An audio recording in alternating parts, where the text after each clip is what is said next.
My name is Linda Bell, and I've been volunteering at BCPS for a little bit over 4 years.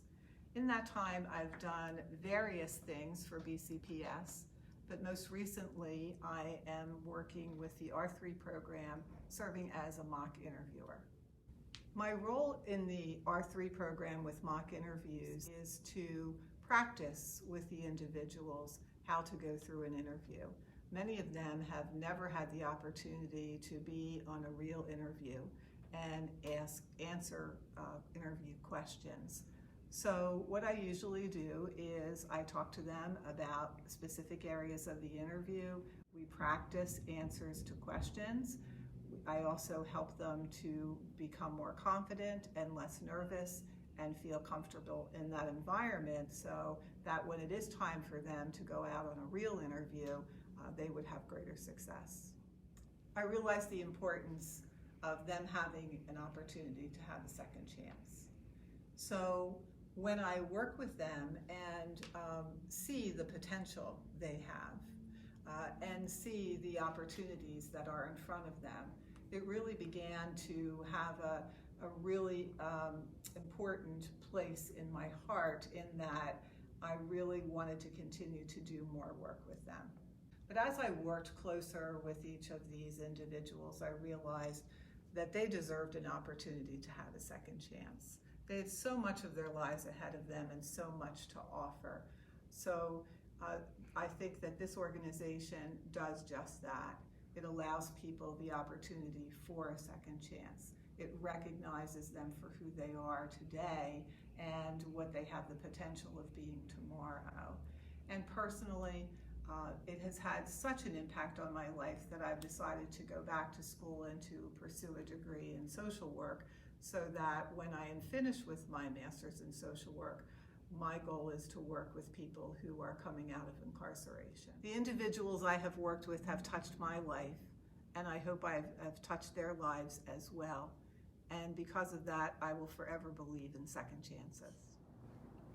Hi, I'm Jane Rohrbach, and I've been volunteering for the Mother's Voice program with BCPS for about 5 years. My name is Cindy Malik, and I've been volunteering for BCPS for at least 8 years. And I got involved with Mother's Father's Voice Project through the sustaining group of the Junior League of Reading. We started out by offering to supply 25 books a month to the program. But because it did align with one of the goals of the Junior League of Reading to be aware and be involved in children's activities and improving the lives of children, we decided that we would also make a financial contribution, which we have done for the past number of years. So every Friday we go into the jail and we go to a room called Treatment Main, and then there are 2 sub-rooms. So I'll start out with the inmates in one room where we have books spread out over the whole table, all kinds of children's books. And it's fun to watch the people choose the book for their child.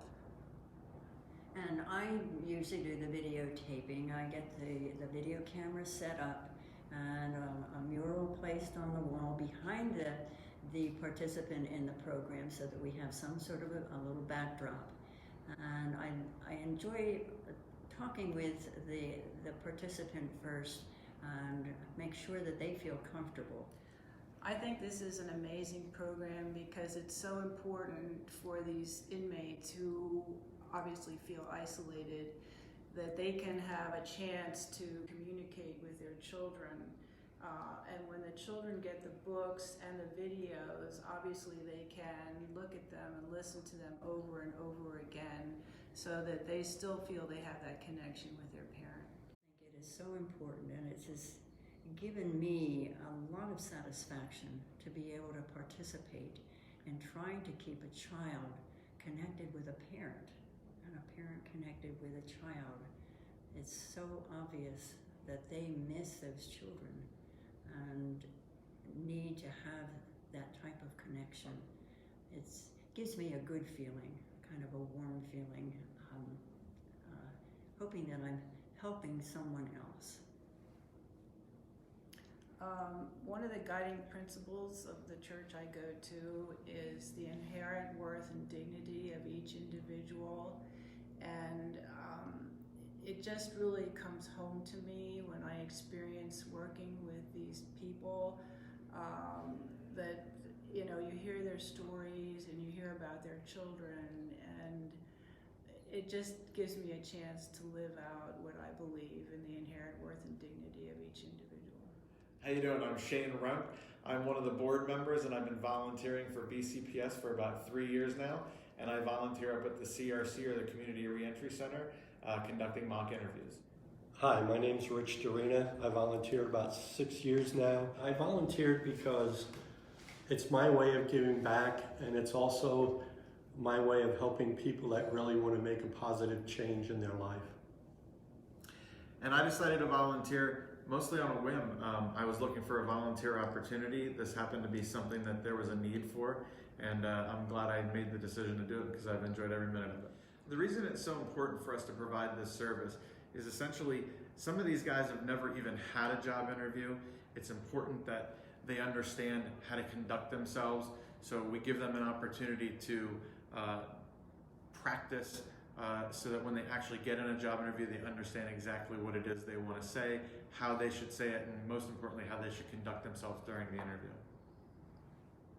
Also, to piggyback on what Shane said, as a volunteer, it lets them know that somebody cares about them, that they want to give a positive spin on their life, and that we really do care what they do in the future. So if you're looking for an opportunity to volunteer, this is a great experience. It's not extremely time consuming. You're literally conducting about an hour per month. It's a very safe environment in that you'll find that the people that you're interviewing are much more apprehensive than you are about the experience. They're very nervous, and they're looking to please you by giving you the answers that they want to provide, because they really are looking to get feedback so that when they get into the workforce, they've got a good way of conducting their interview. These people are looking for help, and by volunteering, you're giving them help, you're giving them hope, and you're giving them actually your excitement that somebody really cares and wants to help them move forward.